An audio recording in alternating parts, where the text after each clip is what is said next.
Muy bien, vamos a continuar con nuestra tercera sesión, Crecimiento y Ciclo Económico, con el tema Ciclos Económicos y Crisis Financieras, un análisis a largo plazo, con el doctor Edward Prescott, Premio Nobel de Economía 2004. También quiero saludar a quienes nos acompañan en esta sesión, el doctor Santiago Montenegro, presidente de Asofondos, doctor Juan Carlos Echeverry, ministro de Hacienda y Crédito Público de Colombia. Los comentarios a cargo del doctor Roberto Junguito, presidente de Fasecolda, y el doctor Rudolf Holmes, exministro de Hacienda. Invito en este momento al señor gerente de Investigaciones Económicas de Corfi Colombiana, el doctor Andrés Pardo, quien hará la introducción oficial del doctor Edward Prescott.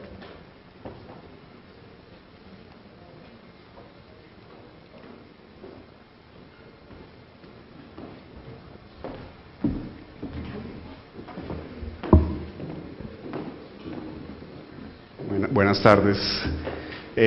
Como ya es costumbre, Corfi Colombiana sigue auspiciando la venida de algunos conferencistas de talla mundial, porque pues consideramos que el análisis económico hace parte integral de todo lo que es el análisis de mercados.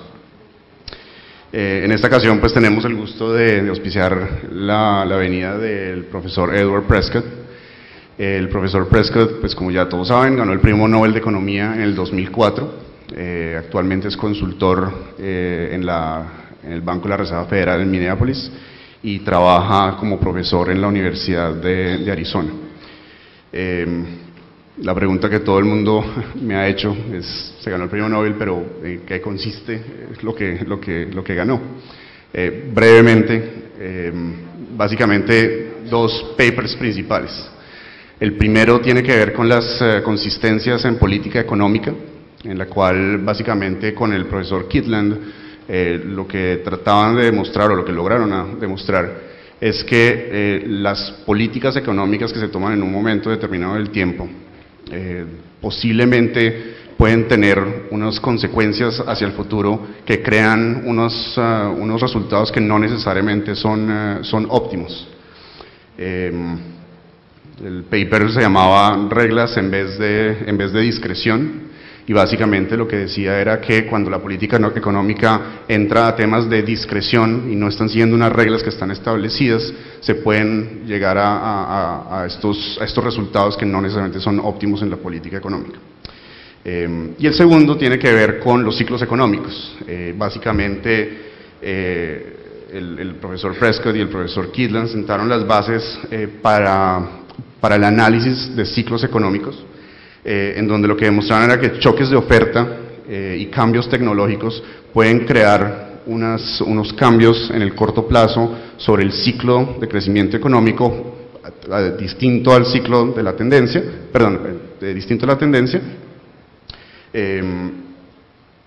y todos esos soportes pues han sido identificados por algunos bancos centrales a nivel global.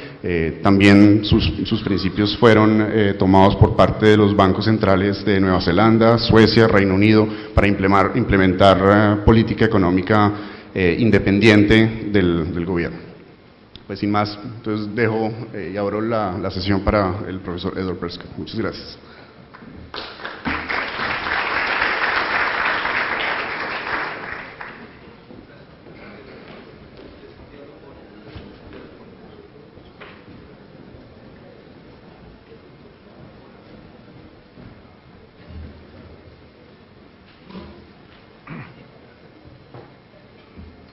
Thank you for the introduction.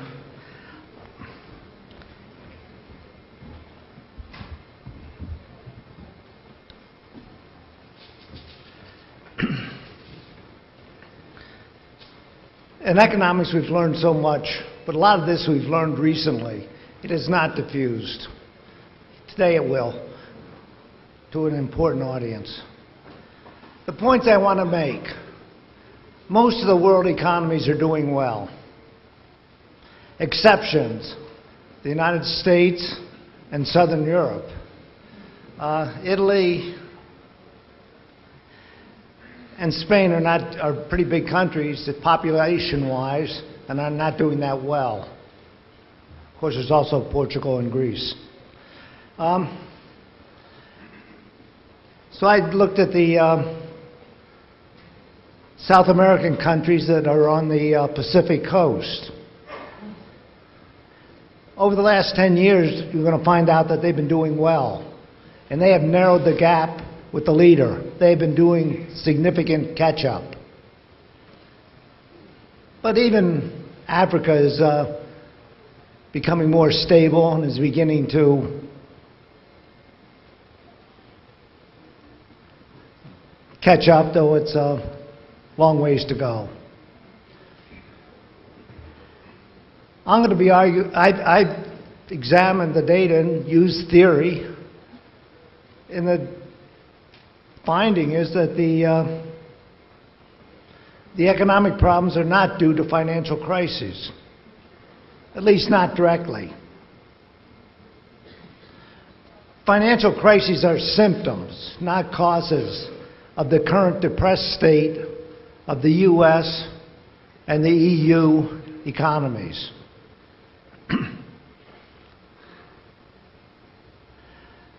By the way, I'm going to be pretty optimistic about the set of countries that I mentioned and that the performance of South America.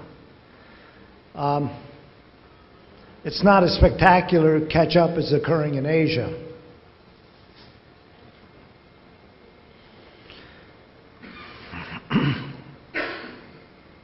Now the question, why am I optimistic about it?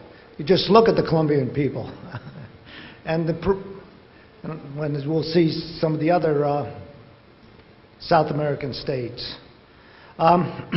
These countries are becoming more integrated with each other and with the rest of the world. And by the way, these savings for retirement is a crucial, doing that well is crucial for economic prosperity. All are getting richer and catch-up is occurring. I just look at some simple statistics. Percent of the world population by income group. It's roughly a factor of 2 between each of the groups. As you can see, the high median income countries, large increase in the FRAC number, the blue line. As you can see, for the median, a huge increase. So when some country like China moves into the median, there's 1.3 billion people. So it makes a big difference.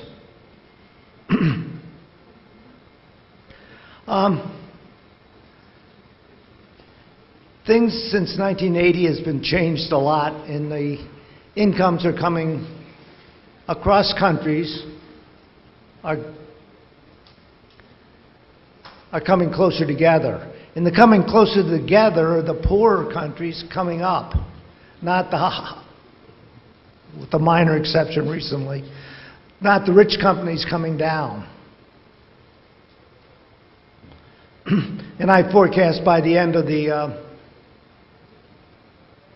this century, the whole world will be rich, and a lot richer than U.S. and Western Europe and Japan are now. We look at the 10% tile income. It's about, in this 40-year period, tripling plus.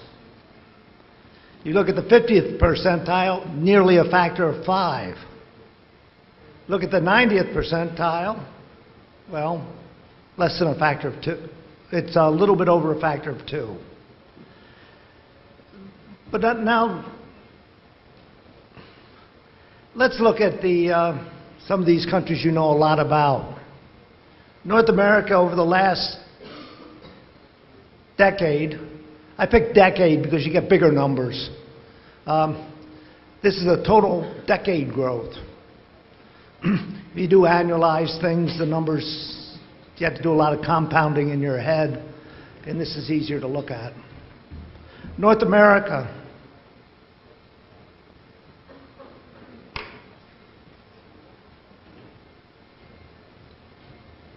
Thank you. North America, not doing so well. There appears to be some change in Mexico. Let's go to some South American countries. Well, Brazil had a pretty good decade. Chile, Colombia, and Ecuador, in terms of growth, amount of growth, a little bit better. What happened in Peru? That's pretty spectacular. Peru must have followed the advice of De Soto and made it easier for businesses to start up and prosper.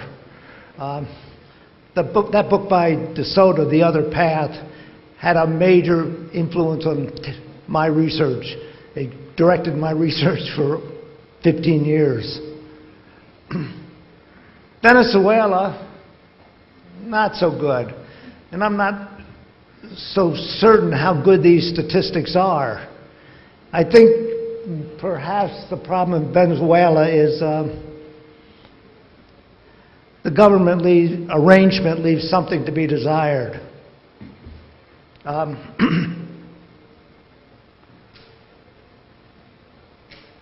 But let's look at the U.S. Sometimes it's good to look at the long run and not worry about what's going to happen tomorrow.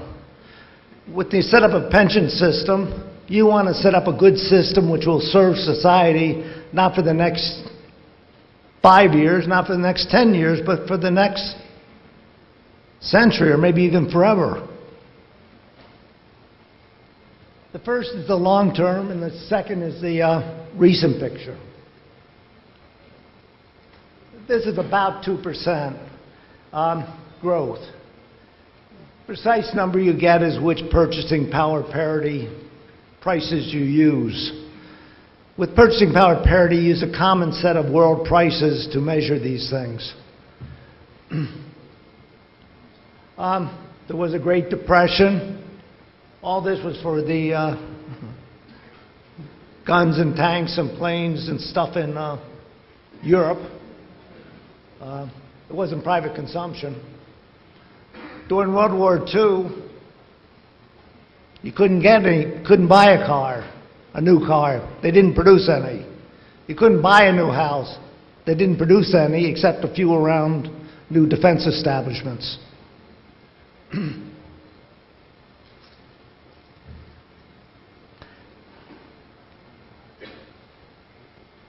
But now let's look recent. This is at the end of that picture. As you can see, this is the 2008 trend. And the U.S. was growing at trend. A lot of foreigners were, every year a million increase in the number of foreign-born workers. They try to measure illegal immigrants, and I think they know the legal and they know the foreign-born, and then take the difference. But then notice that this is a log scale, so this is about 10%. And by the way, the latest number was only 2% that just came out, I saw yesterday. Things have not turned around in the U.S. Relative to trend, there is no recovery. Anytime prosperity and depression are relative concepts. The U.S. is 40% more prosperous than Europe, or Europe is depressed 30% relative to the United States. I'm a little puzzled why things don't, I would call recovery when this thing starts going back up to the old trend. Unless this is a permanent state of affairs. Or maybe a little bit like Japan, who lost a decade of growth between 1992 and 2002 before they made reforms and set up a sound financial system and cut down on the subsidizing inefficient producers.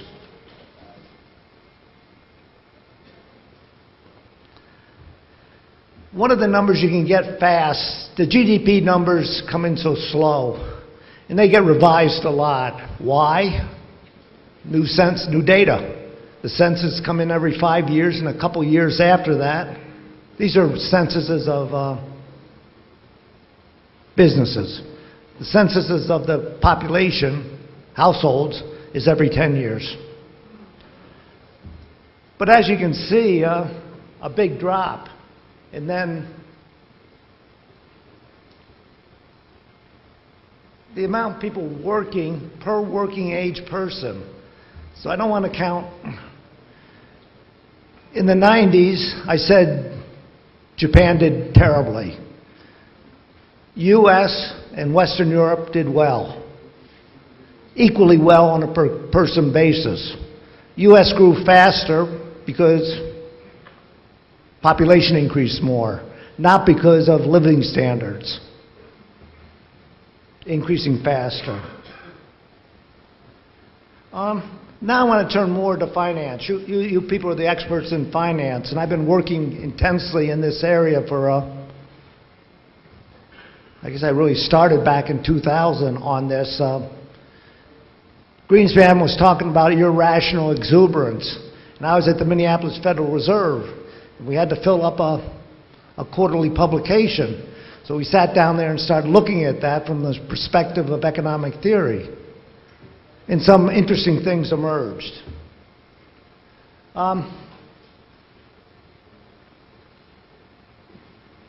These are GMPs. GMP is $15 trillion in the US. So that's nearly 7 times 15 is like $100 trillion. These are big numbers. Of these tangible assets, mostly real estate, but also some consumer durables, I listed government debt as an asset. I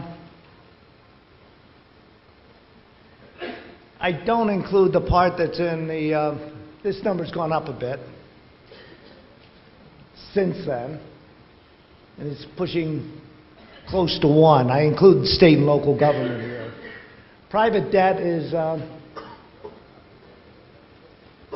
big number, 2.5 GNPs. Most of this private debt is between households within the U.S. I'm going to abstract from the foreign sector because that roughly balances. And if you'll not be making a big error. For a smaller country, that can be a big factor. Some countries like have huge investments abroad, Switzerland, for example. Now, total liabilities. 2.51. This is what households lent to other households, and this is what households have borrowed from others. Most of it is intermediated and sometimes through a complex chain. Notice these two numbers have to be equal. For each borrower, a lender there must be. Everybody cannot save more by lending and reducing their debt. Because if they lend more, somebody else has to borrow more and go the other direction. When you come to government in these overlapping generation models, it's a different story. Some of you may have had some training at Harvard and worked with Bob Barrow. With these dynastic family models, government debt is not part of wealth, but with the overlapping generation, which the empirical evidence is supporting, the studies that have been coming in, a number of them, over the last 10 years, seem to say that that's a better abstraction and the one you need to use for addressing this. For business cycle, it doesn't matter which one you use. Rios-Roll, Victor Jose Rios-Roll has shown that. So, net worth of the household sector, the private sector. You know, we pass back, if you own a corporation, 1% of a corporation, we say you own 1% of their capital tangible capital and have 1% of their liabilities. So this just moves because corporations are not people. A lot of people say, tax those awful banks. Banks are not people, it's the owners.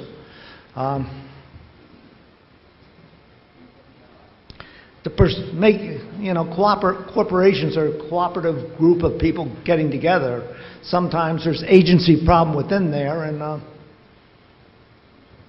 maybe some people get a little greedy and who are in an agency position, not greedy, but are able to take more than excessive amounts. Now, the private sector's equity, net worth less government debt, is only 3.8 GMPs, while the stock of private capital, including intangible capital, is 5.1. I emphasize private.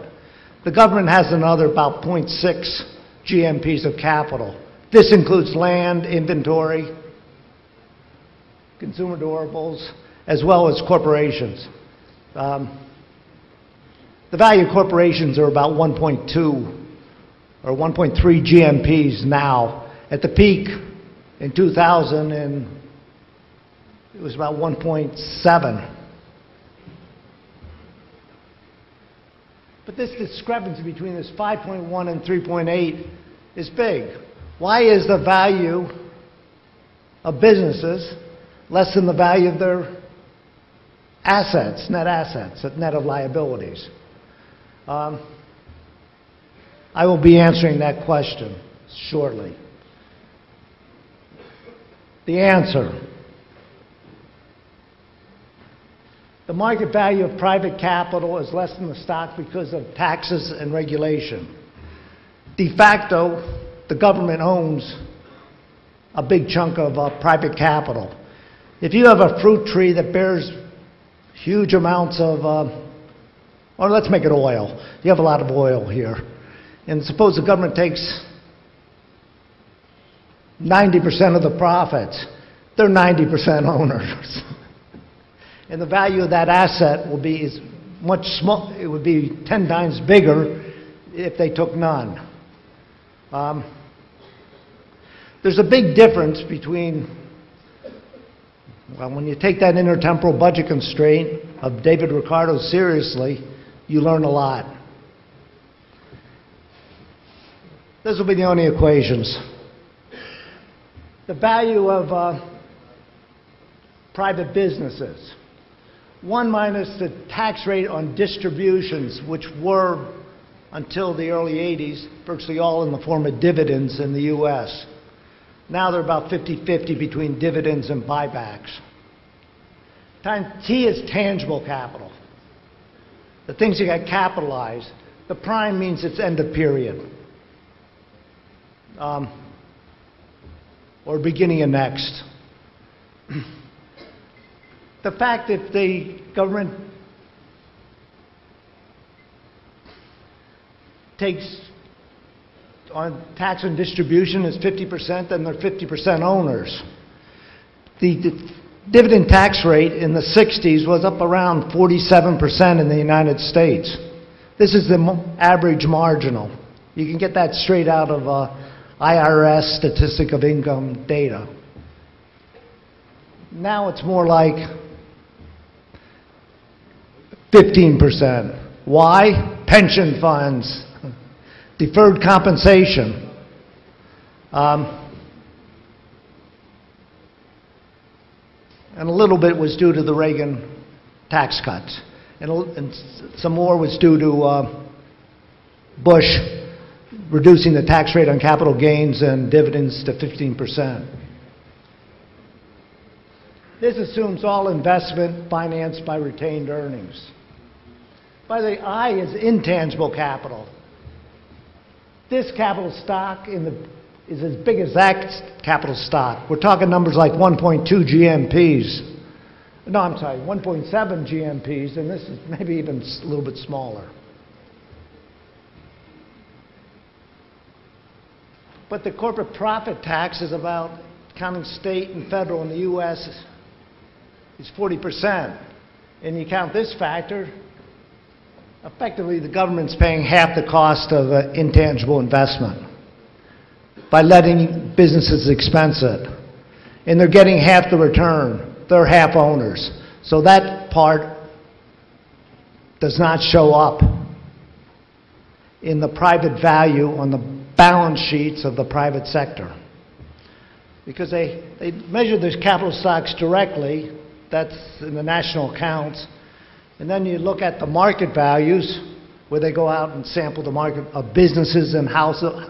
Well, what's a owner-occupied housing except a household business that rents the house to itself? That's the way the national accountants treat that. Let's look at the regional. A number of years, about 5 years ago, I gave this plenary lecture at the, I think it was the World Bank. It was the World Bank. And sort of what happened, there's relatively little difference back in 1800. Netherlands and Indonesia. Indonesia was the colony of the Netherlands. Same income. But over time, the West started modern economic growth where living standards doubled every 35 years. We'll call it 35 years a generation. That's nearly a factor of 7 per century. Back in about 1875, Latin America was about a quarter, and there's still a quarter. Though we're going to see some favorable movements at the end. In my forecast of up for them, for you people. By the way, Asia is already caught up to Latin America. It may have, remember, there's lots of Chinese, 1.3 billion. Now, why do I so optimistic on South America? Why do I forecast that you will catch up in this century? You have a good pension financing of retirement that channels savings to productive investments in efficient ways that doesn't use excessive amount of resources.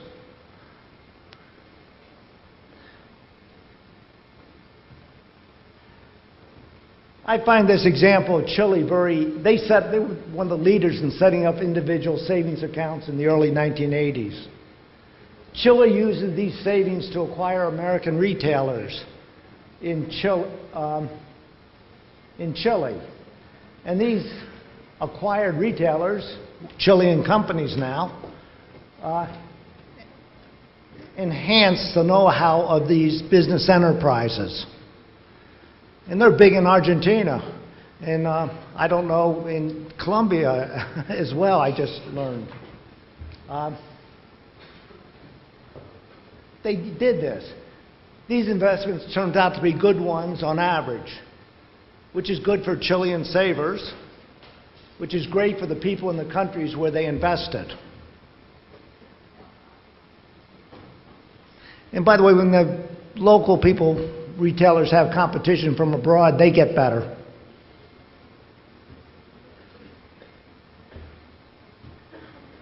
Why is Latin America so good at football? They have a lot of competition. And you need good competition to be good.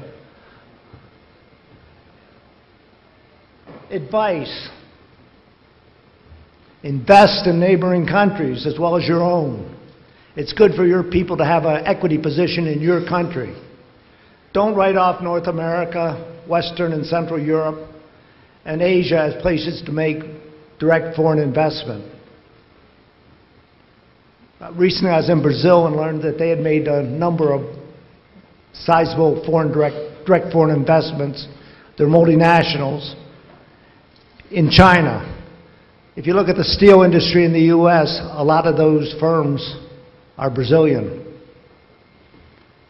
The beer firms are Mexican. And cement.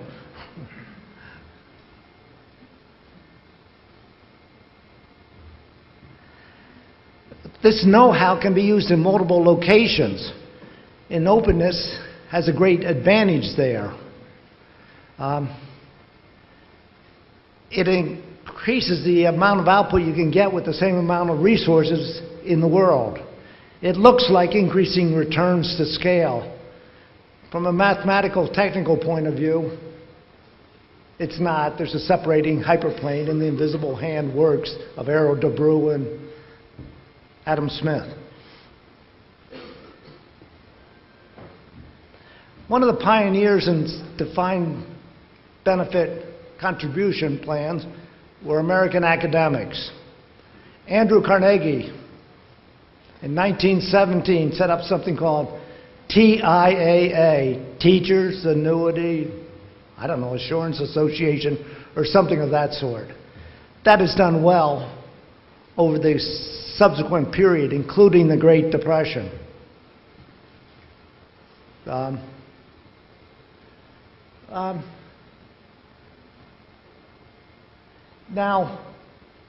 people in the private business sector, 30 years ago they didn't. Now they do, mostly in defined contribution plans.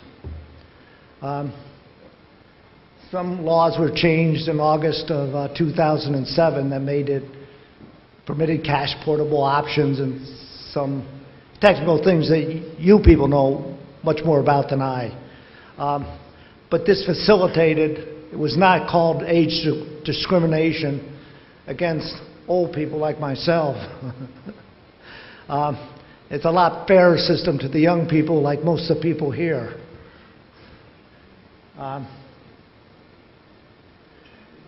The only important exception remaining in the U.S. is state and local government employees and a few highly regulated ones. United Automobile Workers that work for GM, Chrysler, and Ford, but they're part of the ruling. But even there, some reforms are being made. GM shifted away from the defined benefits for its non-labor workers, which is nearly half their workforce, recently.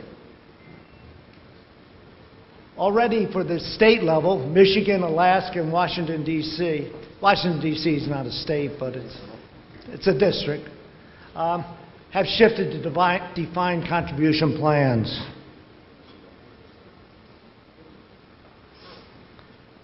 In the U.S., they talk about those few people that own all the stock.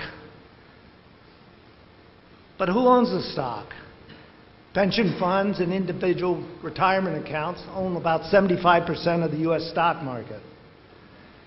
Well, they own some foreign, and some foreigners own theirs.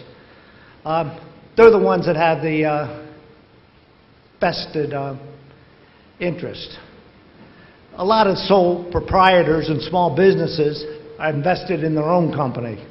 If they set up their Schedule S corporation, which is really a limited liability partnership,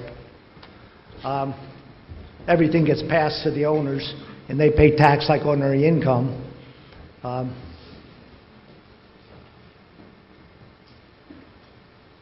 They're locked into that.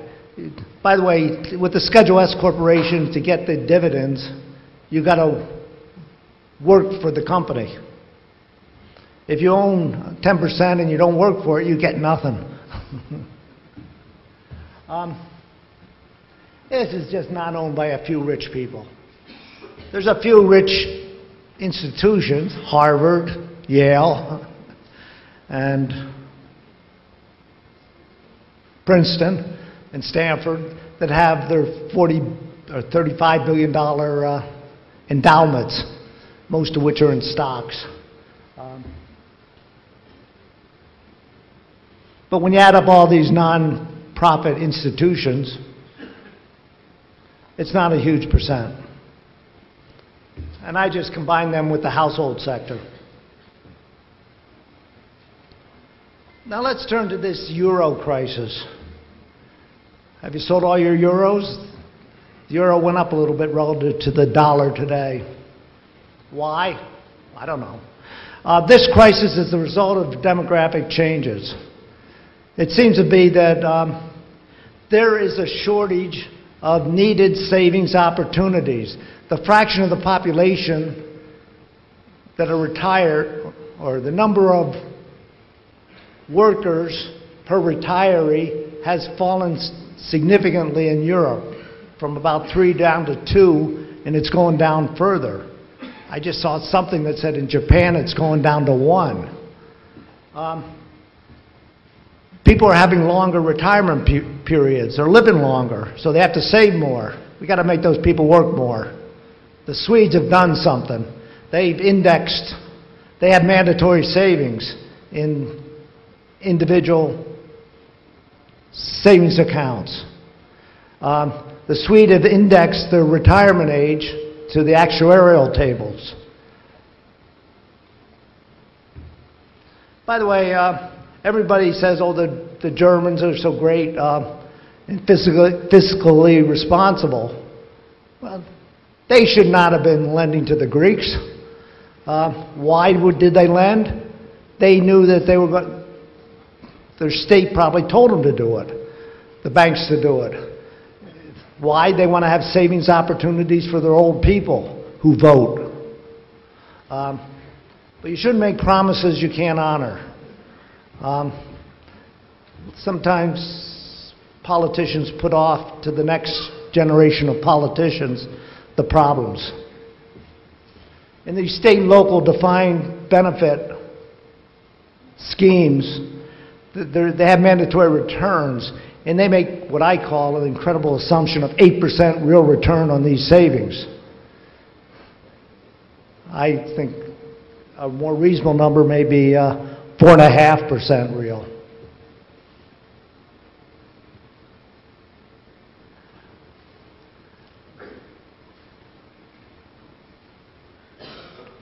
What should Europe do?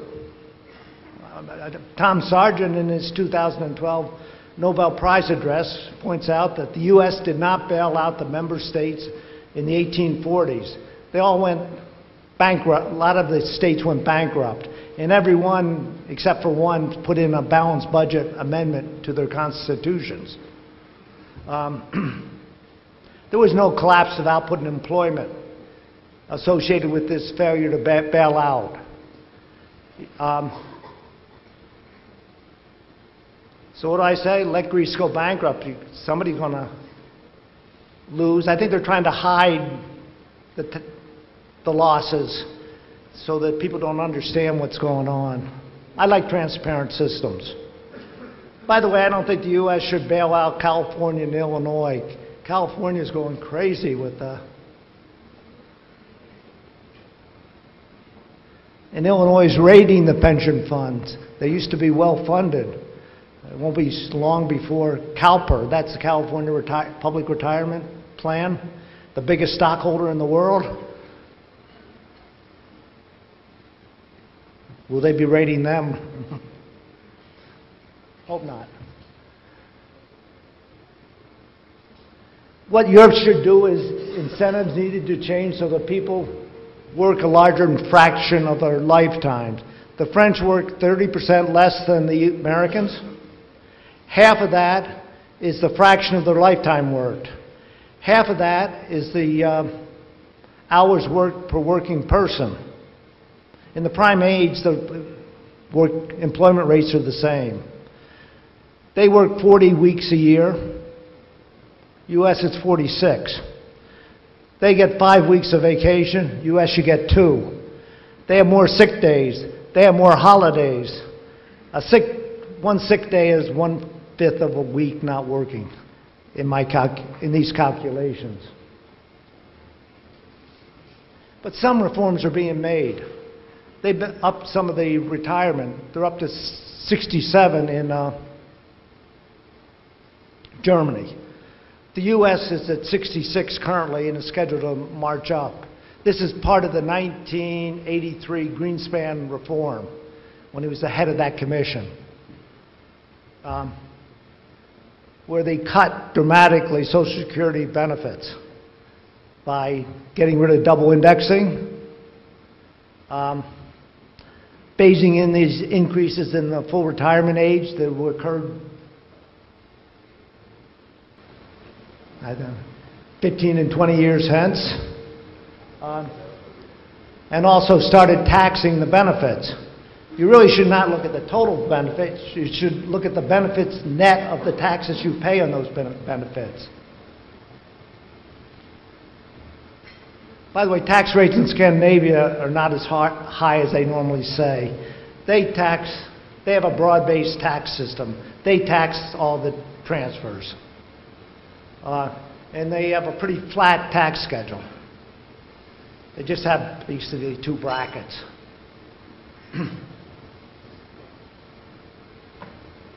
Recently, France has a 33% Social Security tax. That's big. Is that big? Probably bigger than Colombia. But they said if you reach full retirement age and continue to work, you don't have to pay that tax. That's a bit, in retirement age, it's started to go up a bit in Europe.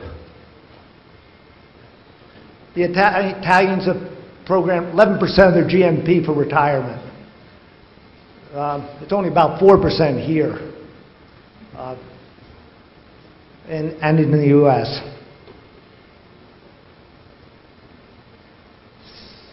But they're starting to not let people retire at 50, but there's Poland's trying like mad to get the people to, they inherited a system from the communist era, and they work a small fraction of their lifetime and retire early. But they work more hours per year, the workers, than Americans. They work 2,000 hours, 50 weeks, 40 hours. U.S. it's 1,800. Netherlands it's 1,400. France about 1,550. Exactly why that is an interesting question. I don't, and I hope some bright graduate student will sort of sort all that stuff out. As I mentioned, life expectancy increasing. This will mean more savings, more business for you. Columbia should follow policies that result in a larger formal market sector. That will increase revenue and increase productivity. Lowering its minimum wage, I think it's a little bit high here. And tax reforms are being designed for this country, and they should be designed in such a way that marginal tax rates are down. And that generally better to broaden the base. In my community, we were recently forced to form a fire district and paid for it through taxes. That means I'm one of the poor people in the neighborhood, and we have to, that means we can deduct those tax payments on the our federal income tax and state income tax are not, because state and local taxes are deductible in the federal. I don't think it's a good system, by the way. I don't think they should be. Make it easy to start up, expand businesses. And if some business doesn't work out, make it easy to contract. It's just about impossible to do that in Portugal and Spain and Italy.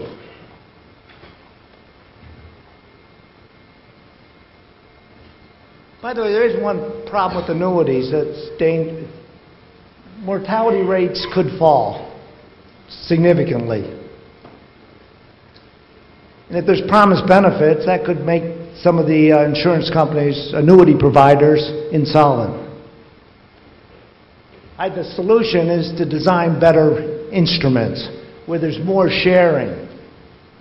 Have the current payout of pension funds be contingent upon life expectancy for an age cohort. They decide how much to pull out of those still living each year. A good way to save for retirement. Well, I've explored different approaches, annuities, which are not free. A couple percent of is used up. But they provide insurance, which is very valuable, about outliving your savings, not outliving your savings. Another way is to just save directly and get higher returns. If you do, you probably get about 5% real. If you have an independent business person, you're probably even higher. There's a lot of hidden income on people that run their own businesses. Where is it? There's some things that are,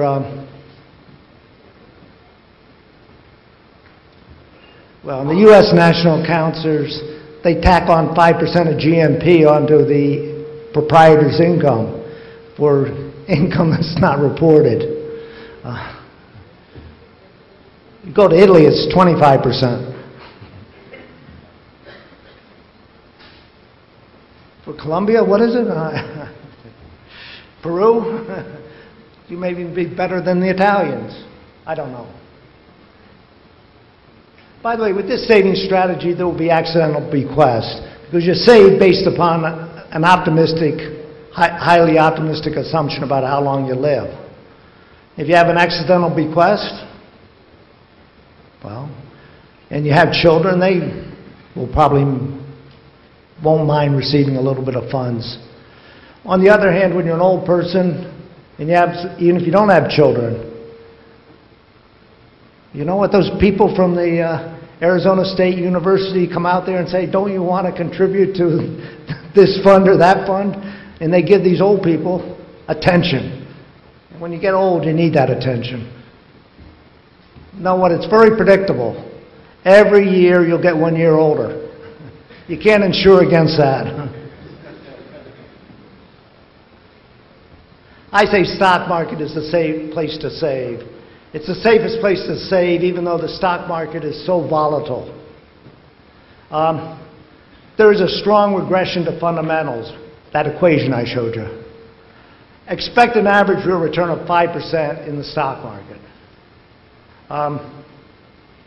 That seems to stay pretty constant. You look at the capital earnings from the national account, after tax and depreciation, of course, net earnings, and divide by the capital stock, and you get around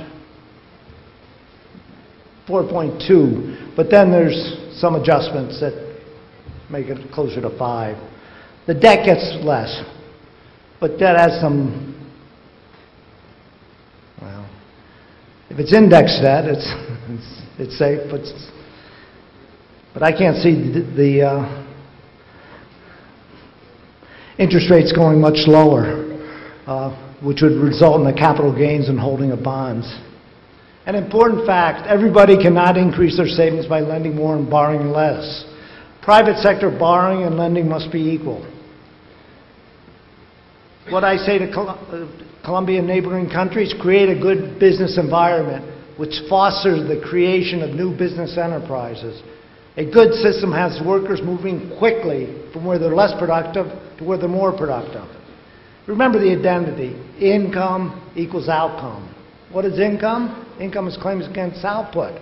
And there's always a residual claimant. So it has to hold. Income is by definition, I had said that already. Output increases are the result of two things. Make it on a per person basis. How much people work per person, how many hours, and how much output they produce per hour. Output and productivity. I probably should go to total factor productivity, but human capital is the most important input. That has claimed over 70% of output. The U.S. subprime crisis, U.S. de facto nationalized its mortgage market, and not surprisingly, bad policies were followed. There's a lot of political pressure. What did Frank say back in 2002 when they started worrying about the subprime? Roll the dice. Home ownership was so important. What they do with this savings and loan, which went bankrupt, well, de facto became insolvent in the late 70s and went bankrupt about 1989. That was to foster home ownership. They even have laws that say banks have to make these subprime mortgage loans. You have to invest locally, and some of these local areas didn't have any profitable investment. They didn't have the qualified local borrowers. And there's these quasi-government enterprises. They call them government-sponsored enterprises. They're quasi-public. Fannie Mae and Fannie Mac. They guaranteed a big share of home mortgages, as well as, well, there's lots of other letters in that. Other groups that do it. There's another group that does it as well. They had to be bailed out by the taxpayers.